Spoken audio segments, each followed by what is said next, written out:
Beginilah kondisi rumah yang dihuni oleh Ainal Marziah, warga desa Tanjung Bungong, kecamatan Kawai 16, Kabupaten Aceh Barat.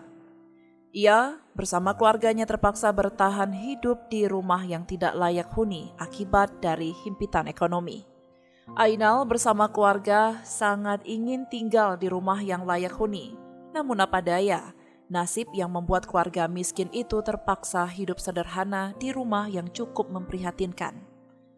Bangunan rumah yang berkonstruksi dinding dengan atap yang terbuat dari pelepah pohon kelapa serta daun rumbiah dan berantaikan tanah itu sudah dihuni selama puluhan tahun.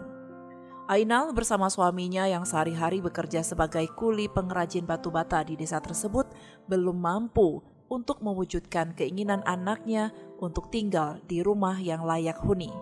Bekerja betul-betul. Kalau nggak cukup lah untuk jajan anak sekolah.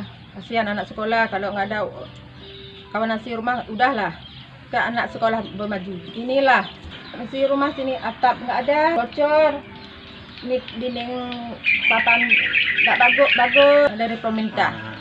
Perhatian rumah gini, lantai tanah.